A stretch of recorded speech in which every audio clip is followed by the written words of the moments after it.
Una sa lahat, halos tumagilid ang bus na ito matapos makasalpukan ng isang pickup truck sa Pasukin, Ilocos Norte. 13 pasahero ng bus ang nasugatan. Dead on the spot naman ang driver ng pickup. Ang buong detalye, abangan maya-maya lang. Magandang hapon, Pilipinas. Kasama ang buong puwersa ng News 5. Ito ang Frontline Pilipinas Weekend. Umano'y hold-upper arestado sa Quezon City. Pero kanyang biktima, isa rin palang magnanakaw. 32 dayuhang nagtatrabaho sa iligal na pogo, arestado sa Parañaque City. Mga sospek, sangkot umano sa mga online gaming at scamming. Ilang grupo nagtipon para ipanawagan ang impeachment ni Vice President Sara Duterte. Monster ship ng China Coast Guard hindi pa rin naitataboy sa ating exclusive economic zone. Star-studded action series na Incognito mapanood na sa TV5 simula sa Lunes.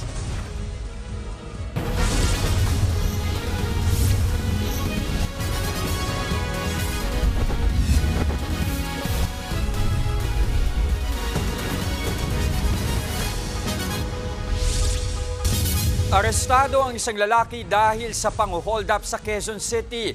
Pero ang kanyang biktima, kawatan din pala. Nasa frontline ng balitang yan, si Nina Ong Pauco. May kasabihan nga na ang magnanakaw, galit sa kapwa magnanakaw.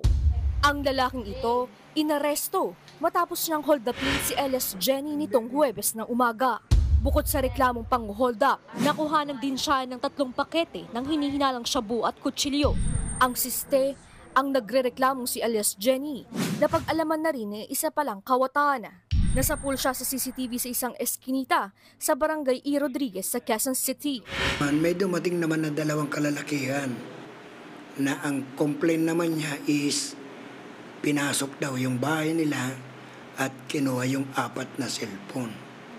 Then, pinakita rin namin nung pinakita yung complainant yung CCTV nila.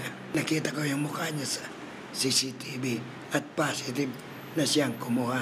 Pinakuha sa inyo? 4 na cellphone, tapos isang wallet, may laman na yung lisensya ko, tsaka yung field ID ko, national ID, andun din. Pera na 5.9, sarado 5.9 talaga yun siya, tapos yung GCash card ko, ayun. Palusot ni alias Jenny, natukso raw siyang kunin ang mga cellphone at wallet para maibalik ang ninakaw sa kanyang pera.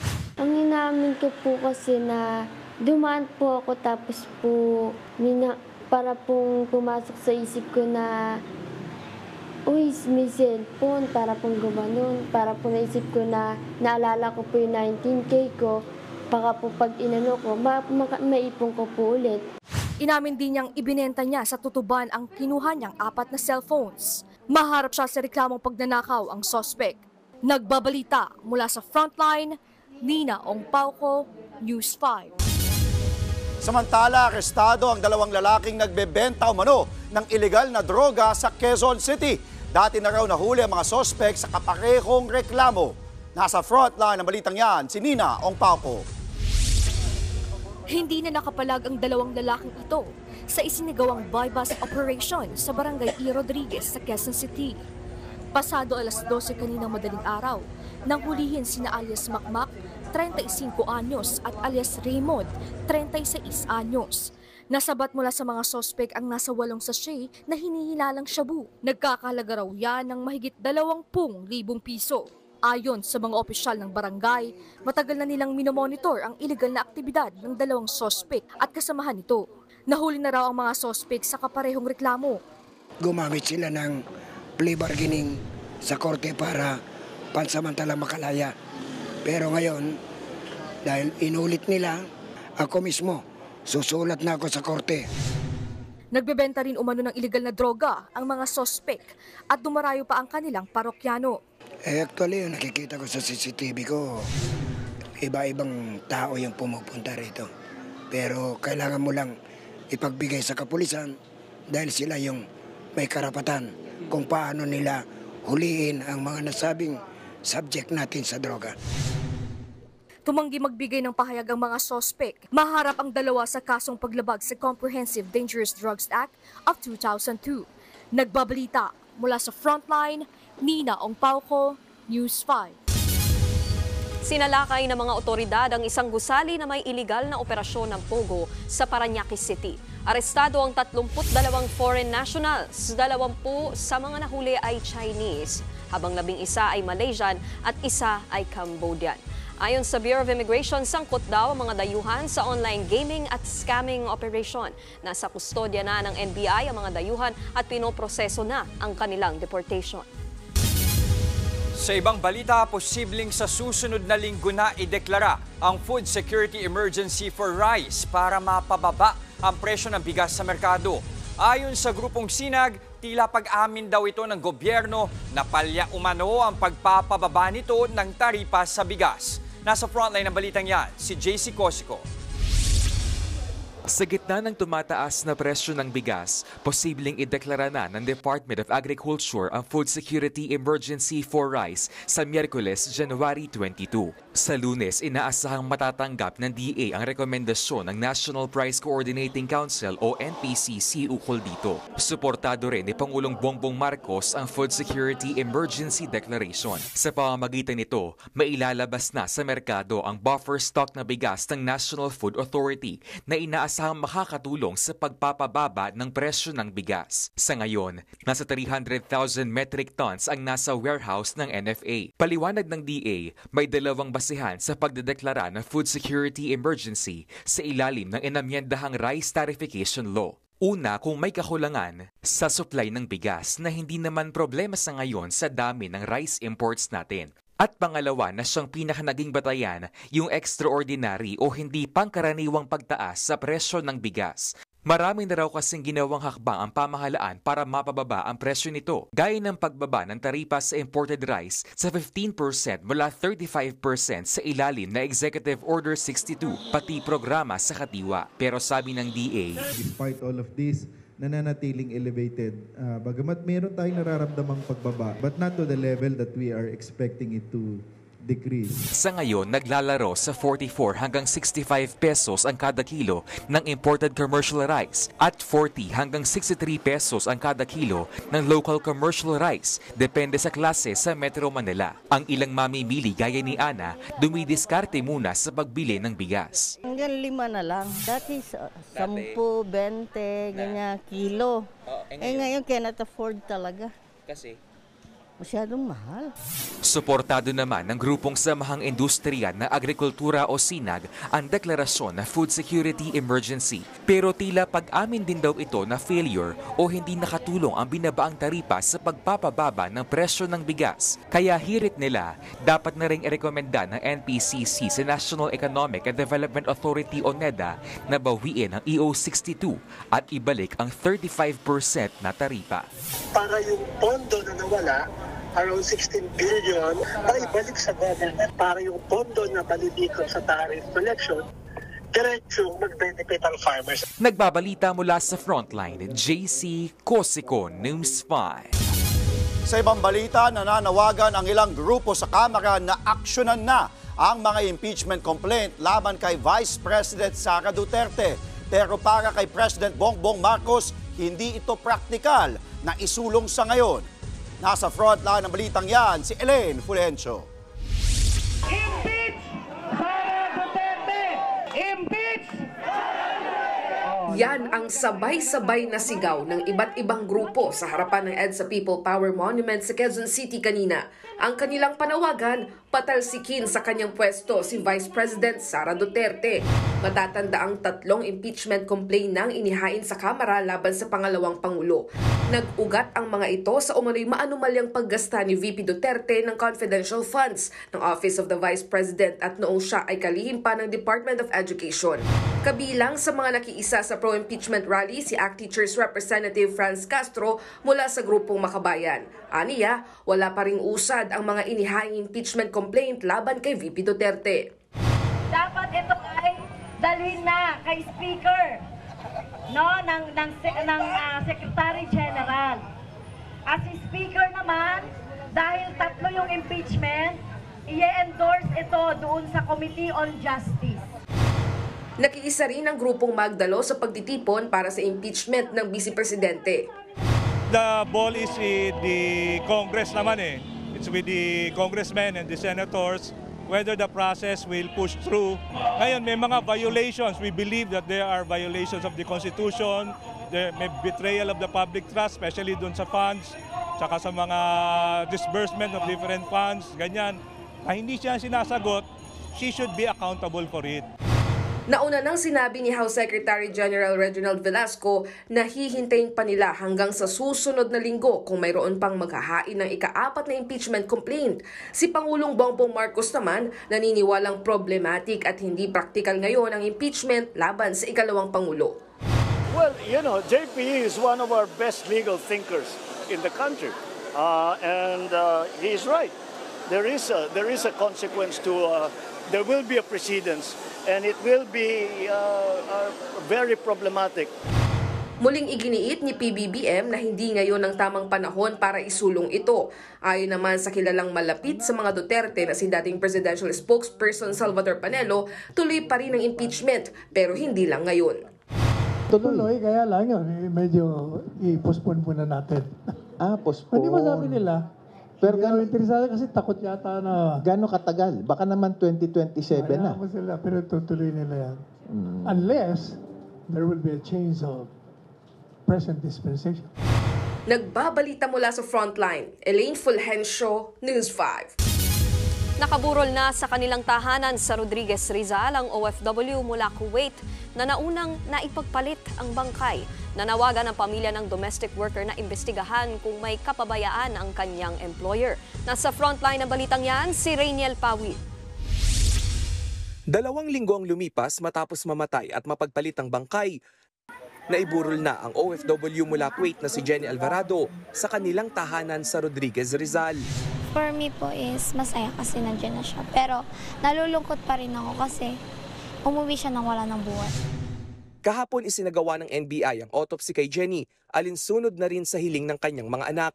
Duda kasi silang cold suffocation o mula sa uling na ginamit na pampainit ang ikinamatay ng ina at 2 kasamahang Nepali.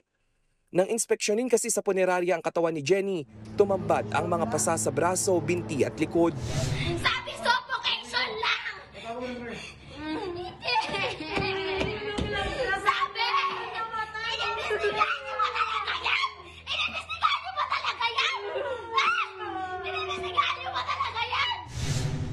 Sa ngayon, wala pang inilalabas na autopsy report ng NBI, pero may panawagan naman ang pamilya Alvarado sa Kuwaiti government.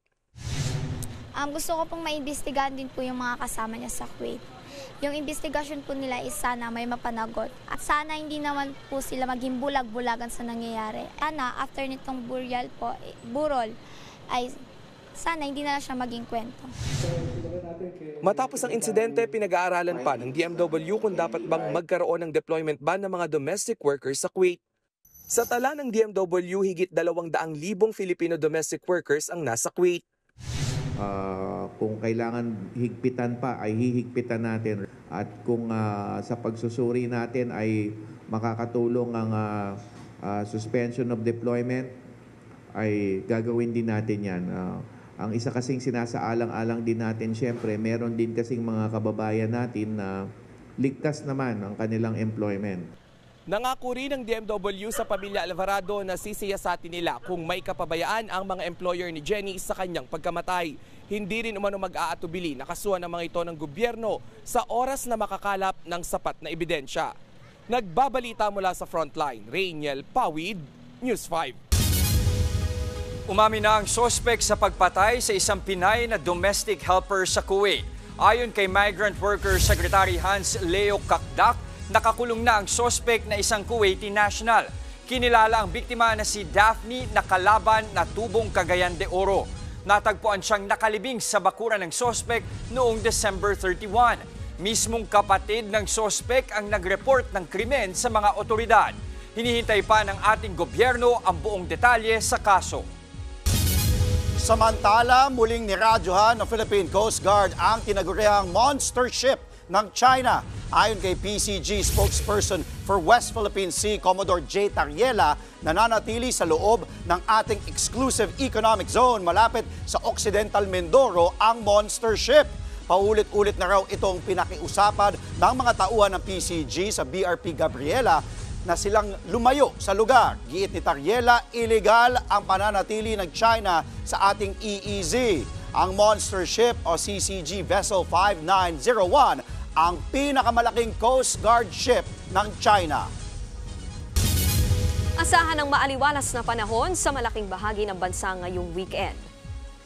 Sa forecast ng Pag-asa, patuloy na nagdudulot ng malamig na panahon at may tsansa ng panandaliang ulan pagsapit ng gabi bunsod ng Northeast Monsoon o amihan, partikular dito sa Metro Manila, Cagayan Valley, Cordillera Administrative Region at Aurora, maging sa Quezon, Camarines Norte at nalalabing bahagi ng Luzon. Habang easterlies o mainit na hangin mula sa karagatang Pasipiko naman ang umiiral sa nalalabing bahagi ng bansa. Susunod, isa patay sa banggaan ng bus at pickup truck sa Ilocos Norte. Isa pang pickup truck sumalpok naman sa tricycle sa Davao del Sur. 2 patay. Libo-libong deboto lumahok sa Sinulog Fuel Belt Parade. Lahat ng yan sa pagbabalik ng Frontline Pilipinas Weekend.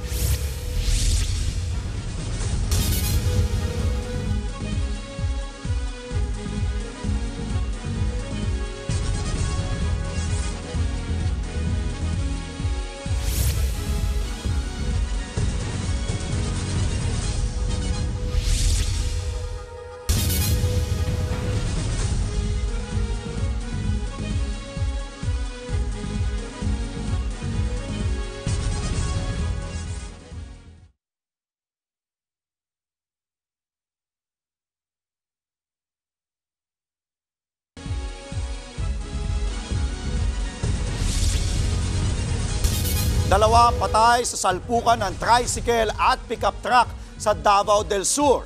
May nasawiring motorista sa hiwalay na aksidente sa Ilocos Sur.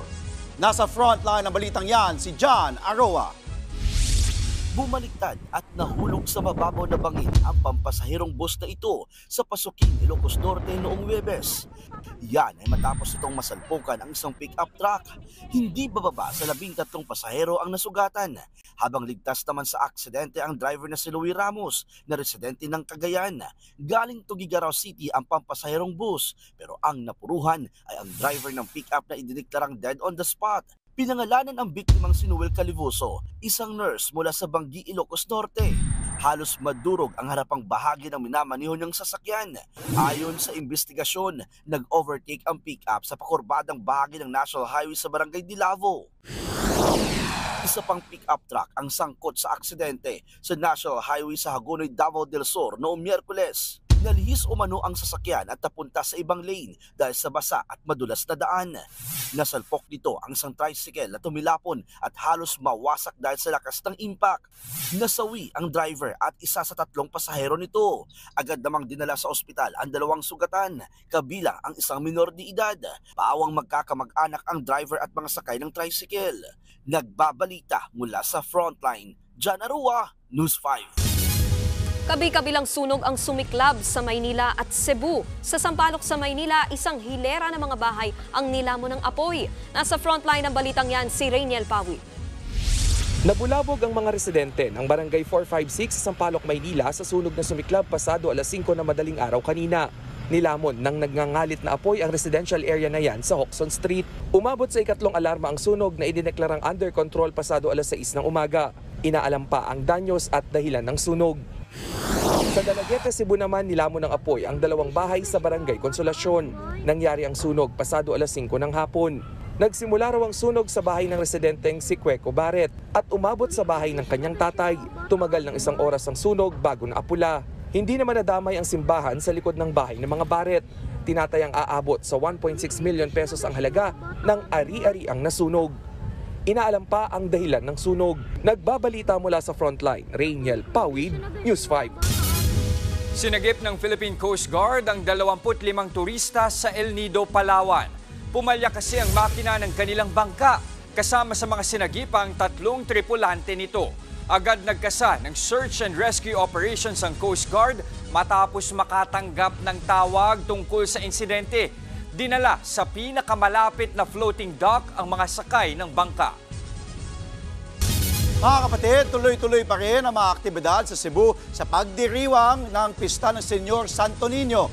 At isa nga sa mga highlight ngayong araw, ang Fluvial Parade sa Mactan Channel. At live mula sa Cebu City, nasa frontline ng balitang yan, si News 5 correspondent John Aroa.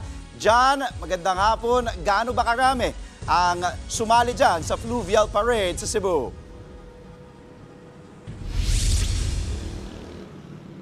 Andre, umabot nga ng 2 oras ang Fluvial Parade dito sa Cebu na bahagi ng pagdiriwang ng kapistahan ng Senyor Santo Niño.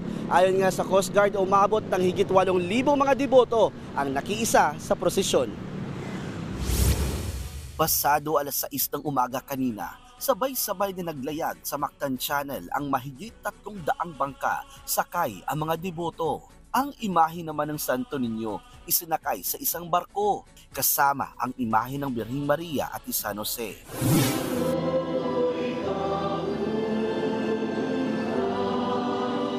Ang mga hindi nakasama sa Fluvial Parade nag-abang na lang sa tabing dagat. Sa gitna naman ng parada, isang bangka ang sumadsad malapit sa Pier 1. Agad namang nailigtas sa mga sakay nito. Inaalam pa ang dahilan pagsadsad nito. Pagkatapos ng Fluvial Procession, ipiniradang muli ang mga imahe ng Holy Family papunta sa Basilica Minore del Santo Niño. Sa ruta, may mga batang sumasayaw habang hawak-hawak ang batang Hesus. Pasado alas 8 na ng umaga nang dumating ang Holy Family sa Pilgrim Center. Sa isang dula, ipinakita ang pagsisimula ng Kristyanismo sa bansa sa pamamagitan ng pagbibinyag. May reenactment din ng kauna-unahang seremonyas ng kasal. Ang mga debotong nakilahok sa iba't ibang aktibidad ng pista, malaki raw ang pasasalamat sa Santo Niño. I offer it for peace, mainly for peace, because it is our end goal. If there is peace, then there is joy and happiness. I also offer it for all the children. After all, the Niño is a child. Ang retired engineer namang si Nanay Cecilia, galing pa ng Australia, taon-taon daw talaga siyang umuwi sa Cebu tuwing pista. Bigla-bigla lang silang lumalapit, sabi, tulungan mo ako, gano'n. Sasabihin ko sa kanila na may Santo Niño ka ba? Ayun, yun lang. At saka, okay, i-pray ko sila for 9 days. And then, it works very well. Milagroso talaga siya.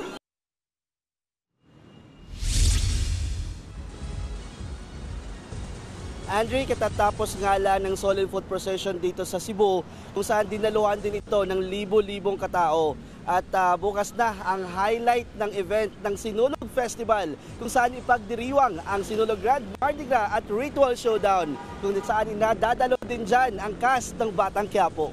Andre. Ang saya.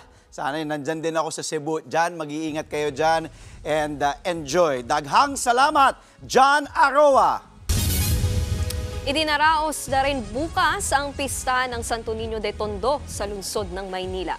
Kaninang umaga umarangkada na ang Lakbayaw 2025 sa ilang kalye sa Tondo. Makulay at puno ng sayawan ng parada. Nailagay na rin sa altar ang orihinal na imahe ng santo. Hudyat ito na pagsisimula ng 33 misa sa pista. Ang Santo Niño de Tondo ang ikalawang pinakamatandang imahe ng Santo Niño sa bansa. 3 ang patay matapos pagbabarilin ng isang lalaking nag-amok sa Lapu-Lapu City, Cebu kagabi. Dead on the spot ang 3 biktima na napadaan lang umano sa lugar na pinagtambayan ng sospek. Isang construction worker naman ang sugatan. Ayon sa mga otoridad, lulong sa iligal na droga ang sospek. Nakitaan siya ng mga sachet ng shabu at baril sa kanyang bahay. Napag-alaman ding bagong laya lang ang sospek matapos makulong dahil sa kasong konektado sa droga. Nasa kustodiya na ulit siya ng Lapu-Lapu City Police. Susunod, lanta ng baterya sa Amerika nasunog. Daang-daang residente inilikas. Starship rocket ng SpaceX sumabog ilang minuto lang matapos mag-lift off. At top-grossing film na Hello, Love Again at iba pang quality Pinoy films at series mapapanood na rin online. Huwag po kayong bibitiw mga kapatid, magbabalik ang Frontline Pilipinas Weekend.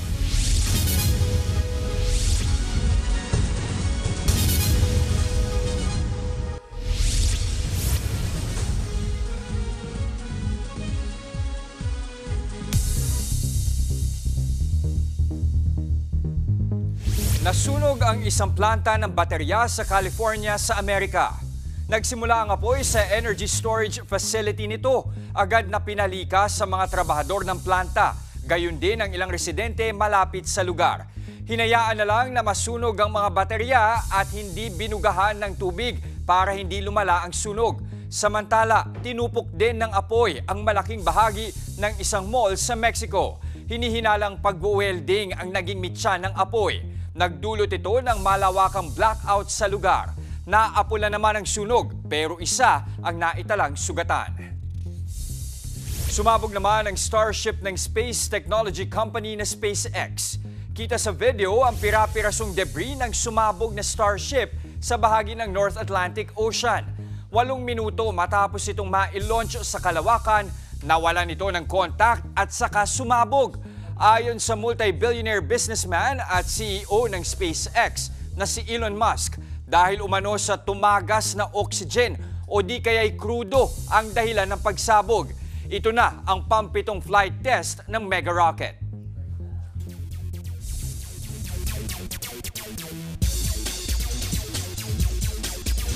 Make it 6 in a row para sa TNT Tropang Giga. Pinataob kasi nila kagabi ang Barangay Ginebra sa PBA Commissioner's Cup. Kumamada po ng 32 points si Calvin Oftana kabilang ang 6 na 3 para ipanalo ang tropa. Nagtala rin ng double-double si Ronde Hollis Jefferson, 25 points, 13 rebounds. Lamang sa pagpasok ng fourth quarter ng TNT bago ang comeback ng Ginebra. Pero ilang key stops at baskets ang nakuha ng TNT para manalo 91-86. Dahil dito pinahaba ng TNT sa 6 ang kanilang winning streak. Bokya pa rin ang Terra Firma Jeep ngayong conference matapos makaharap ang guest team na Hong Kong Eastern. Tinabakan ng Eastern ang Terra Firma 134-110. 6 na players ng Eastern ang naka-double digits sa score. 5 minuto nga lang naglaro ang import na si Chris McLaughlin. Dahil sa panalo ay sigurado na silang pasok sa quarterfinals ng Commissioner's Cup. Habang ang Terra Firma may isang laro na lang para makakuha ng panalo. Yun nga lang ang Governor's Cup champions na TNT ang makakalaban nila sa January 22. Sa NBA naman, nalusutan ng Los Angeles Lakers ang Brooklyn Nets. Lamang ng 7 sa huling 2 minuto ng laro ang Lakers pero nagawa itong habulin ng Nets. May tsansa sanang si D'Angelo Russell na masulot ang panalo mula sa LA pero hindi pumasok ang kanyang last second 3-point shot kalaban ng kanyang former team. Final score 102-101. 29 points, 8 rebounds at 7 assists ang kinamada ni LeBron James para sa Lakers. Nakuha naman ni Lakers guard Austin Reeves ang kanyang career high 38 points sa panalo.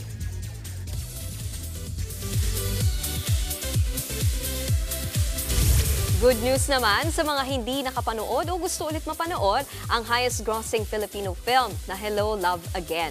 Ilalabas na rin yan sa Netflix. Pinagbidahan ni Catherine Bernardo at Alden Richards ang blockbuster movie na sequel sa pelikula nilang Hello, Love, Goodbye noong 2019. Mapapanood na yan sa Netflix simula February 13. May bagong kinakikiligan ang streaming fans sa kilig series na EXO Kitty. Ang bagong heartthrob dugong Pinoy. Kilalanin natin siya sa report ni MJ Marpori.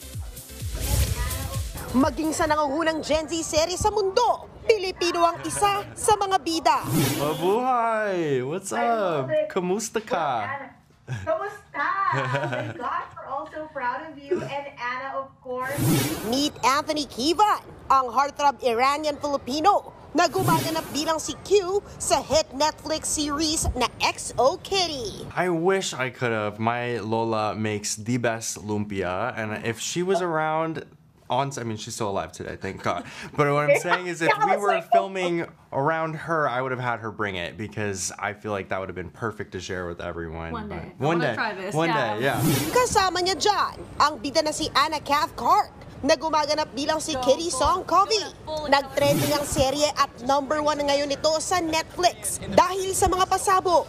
Noong first season, nagtackle pa ito ng mga topic gaya ng sexual orientation at kakaibang pananaw sa mga teen issue. Si Anna na nga ang binansagang Gen Z teen queen ngayon. That's like such a nice title. Thank you. It's still unbelievable to me that I get to explore Kitty's life in this way and continue. Si Anna, may gusto raw linawin tungkol sa mga Gen Z. Not everybody and absolutely nobody actually has it all figured out, and that's so okay. And all the mess is what makes everything so exciting and what makes growing up like such beautiful a and universal, unique, beautiful experience. Kasama nila si serye, sina Min Young Choi, Sang Yeon Lee, Gia Kim, at Reagan Aaliyah Dennis Jones. Napapanood na ang XO Kitty worldwide sa Netflix. Nagbabalita mula sa Frontline, MJ Marfori, News 5. Susunod, star-studded action drama na Incognito mapapanood na sa TV5 simula sa Lunes. At sa viral yan, German TikTok superstar na si Noel Goes Crazy. Good vibes ang hatid sa pagbisita sa bansa. Tuloy-tuloy ang balitaan sa Frontline Pilipinas Weekend.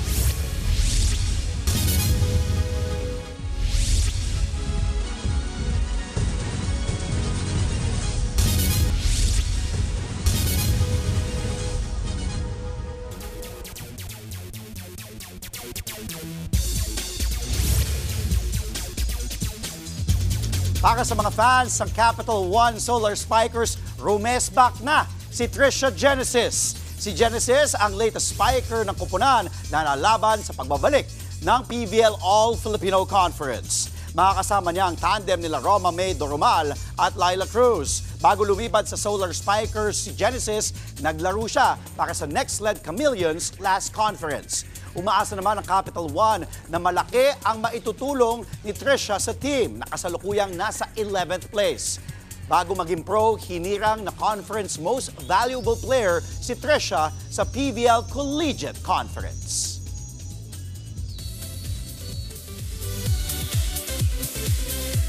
The long wait is almost over para sa mga inaabangang action serye ng taon, ang Incognito. Maaksyon at makapigil-hiningang eksena ang ipapamalas ng mga naglalakihang aktor gaya ni Ian Veneracion, Richard Gutierrez at Daniel Padilla.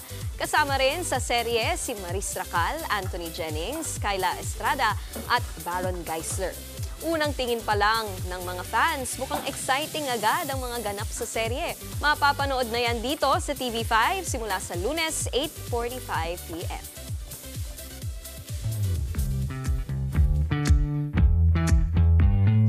So lang banggitin, Jess, mabilis lang. Excited ako dito sa Incognito dahil talagang pinag-usapan siya for a lot of reasons and at the same time, very hype siya. So talagang, kasi action siya eh. And I must say, pa lang, maganda eh.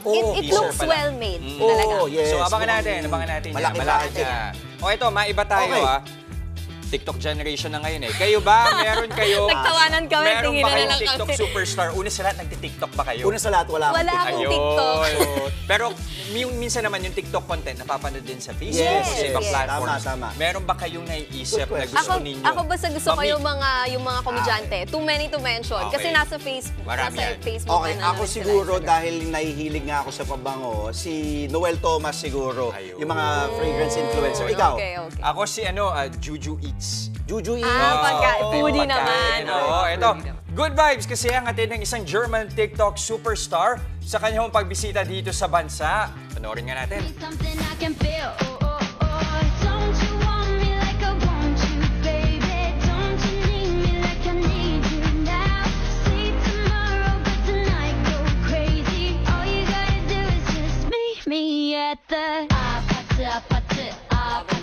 Nakipagkulitan sa mga pulis sa Quiapo si Noel Robinson o mas kilala bilang Noel Goes Crazy sa TikTok. pati mga tambay sa Tondo hindi nakaligtas sa kanyang kakulitan. Abay, buti na lang walang nakaaway itong si Noel no? Tingnan mo, kahit sa sumayaw din siya kahit sa isang sikat na fast food resto. Kasama pa si bossing security guard. At pinagkagulahan din ang mga estudyante sa pagbisita niya sa isang paaralan. Si Noel Goes Crazy ay may 42 million followers sa TikTok. Grabe. Never ko na-achieve yung buhok na ganyan. Oo, yun yung sasabihin ko, gusto ko eh. Pwede naman, Andre, parang kaya pa.